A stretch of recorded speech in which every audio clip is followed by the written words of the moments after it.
Hello everyone. Today I want to talk about healing, balance and inner confidence. And it is very something deeply personal and quietly emotional. Like learning how to trust yourself again. Because sometimes life breaks our confidence slowly. Not always through one dramatic event, sometimes through disappointment, sometimes through heartbreak, sometimes through failure, criticism, confusion, burnout, rejection, or emotional exhaustion. And you know what? After a while, many people stop trusting their own decisions, emotions, instincts, and inner voice.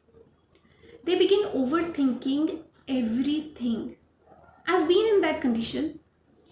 I'm not all shy about it. I used to think twice, thrice. And every time, whenever I used to make choices in career, whenever I used to think about relationship, am I making the right choice? What if I fail again? What if I disappoint people? What if I trust the wrong person? And eventually, fear becomes louder than intuition. I think one of the saddest thing that can happen emotionally is losing connection with yourself. I used to lose connection with myself. There's nothing to hide about it. Because I can't trust people. But when I established self trust, I felt that there was emotional stability. I felt that emotional decisions were not overwhelming. I started looking outside with a constant healing. And healing taught me something important, that self trust can return slowly, gently, quietly. So, what mattered was self trust. And healing and balance played a huge role in rebuilding that trust. Because healing is not only about moving on, healing is about reconnecting with yourself again. It is learning how to feel emotionally safe within your own body and mind. And I think many people imagine healing as something dramatic, a sudden transformation, a perfect mindset, or becoming endlessly positive. But real healing is often very ordinary. It is getting enough sleep, eating nourishing food, allowing yourself to rest, setting boundaries, crying honestly, journaling, taking walks, going to therapy, doing yoga, spending time in nature, or simply learning how to breathe through difficult emotions instead of suppressing them. So, we usually say that we don't get time in doing all these things because we are very busy. We really don't have time to spend time in nature. But you know what? Healing begins with emotional honesty. And emotional honesty rebuilds self trust. Because every time you stop abandoning your emotions, you slowly tell yourself, my feelings matter, my needs matter, my inner voice matter. So time replaces your feelings, time replaces your inner voice, your overtime replaces your relationship. And over time, that changes your relationship with yourself also. You start losing trust on yourself. And I also think balance is deeply important during healing. Many people try to heal while still emotionally exhausting themselves every day. They think that getting emotionally exhausted is a trend. So they start ignoring rest, they ignore stress, they ignore emotional burnout, they ignore boundaries. They don't give importance to themselves and start giving importance to others. But healing requires gentleness. Because balance means learning when to pause, when to disconnect, when to say no, when to protect your peace. And honestly, protecting your peace is one of the strongest forms of self respect. I personally think one reason people lose self trust is because they spend too much time ignoring their own intuition. They don't give importance to themselves.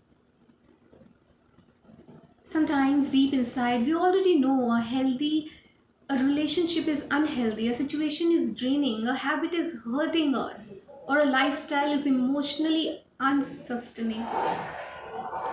But we continue anyway because we fear disappointing others or starting over. We really don't want to start over. And eventually we stop trusting ourselves because we keep silencing our inner voice. I also don't like to start over anything. But healing helps us hear that voice again. That is why slowing down becomes so important. It is very important to slow down your life. When life becomes too noisy, intuition becomes difficult to hear.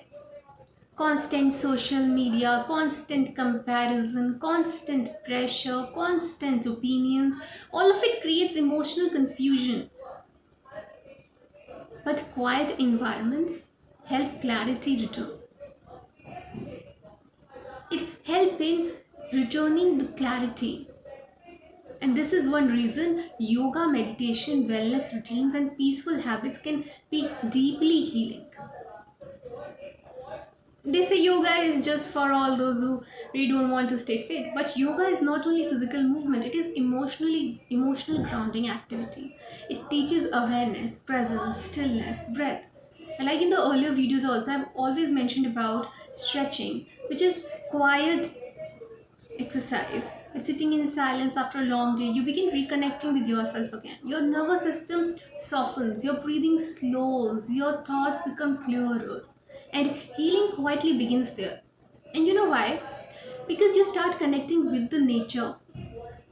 You think that nature helps people trust themselves again. Nature doesn't have ego, right?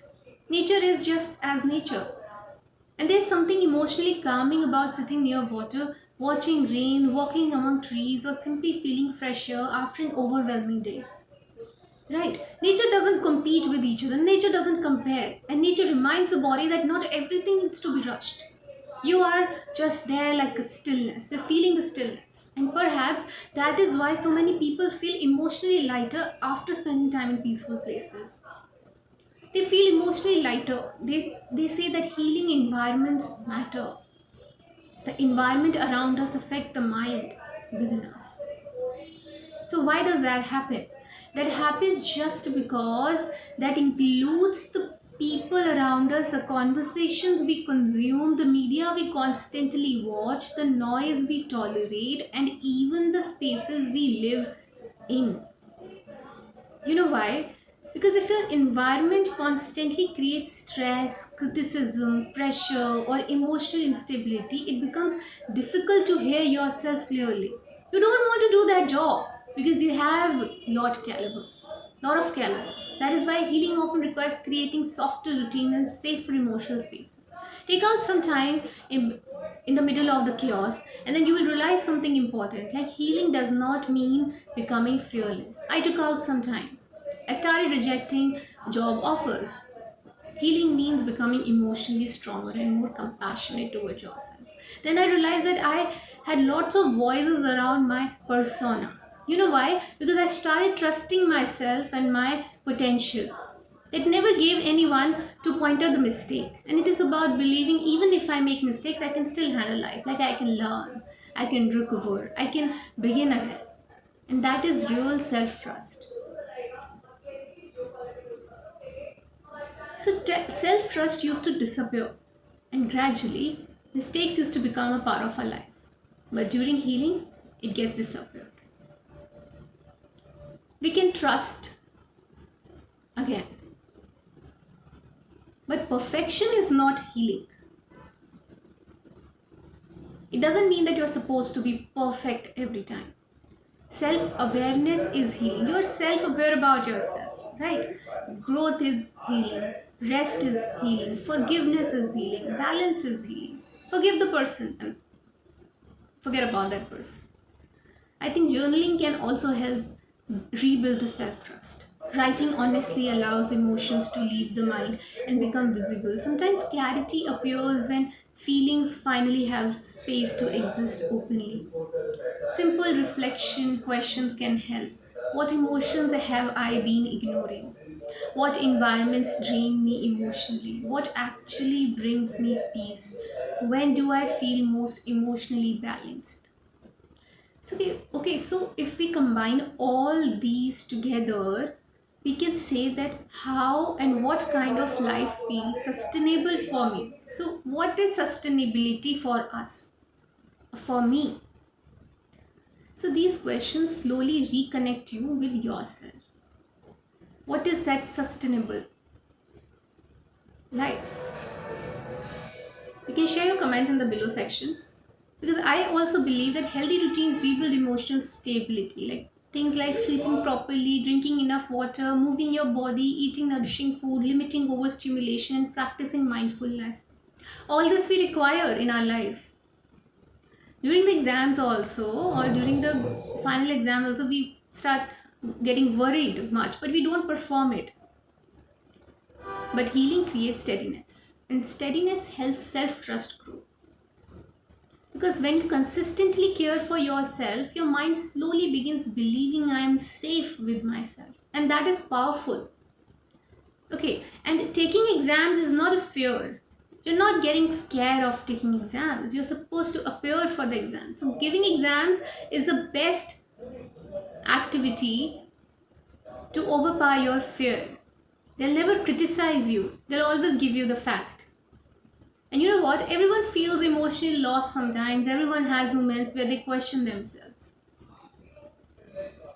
So why does it disappear? It disappears only if you rebuild the self-trust. But healing teaches not to turn those moments into permanent identities. You're not broken because you are healing. You are growing. And growth is often uncomfortable before it becomes beautiful. Appearing for exams is the best activity to overcome your fear, your discomfort. Sometimes trusting yourself again begins with very small decisions like choosing rest, walking away from unhealthy energy, speaking honestly, taking care of your body, or simply allowing yourself to begin again without shame. There's no shame about it if you have scored 55 out of 100. Small acts of self respect slowly rebuild inner confidence. That helps in rebuilding the inner confidence. Okay, 55 is also fine, and you're often noticing something very beautiful, that you're no longer constant validation from everyone else. Have I done something good? Am I good? You were 55, because your relationship with yourself becomes stronger, because you, since you were 55, so it doesn't mean that you have no trust with yourself. That's a home to yourself emotionally, not becoming someone new. You're not the topper, but reconnecting with who you were beneath fear, pressure, and emotional exhaustion, because you appeared for the exam and you understood the marks. So, if you're currently in a healing phase of life, please remember this. You do not need to rush your healing. You do not need to have everything figured out immediately. You do not need to become perfect overnight. Healing is slow. Trust is rebuilt slowly. Balance is created slowly. But slowly is still progress. So, being slowed down doesn't mean that you are left behind. So, breathe deeply, protect your peace, create softer routines, spend time in healing environments, move your body gently, rest without guilt, listen to your intuition more often. You know why? Because the more gently you reconnect with yourself, the more naturally self trust returns. And one day you realize you're no longer fighting yourself emotionally just because you were 55. It's just that you never become 100 because you were never indulged in comparisons. So you're finally standing beside yourself. And if this message resonated with you, if you're also learning to heal, slow down, and trust yourself again, don't forget to like, share, and subscribe to this channel, because you never know who might need these words today. So, before I conclude, I would like to say that take care of your mind, protect your peace, and I'll see you in the next video. Thank you.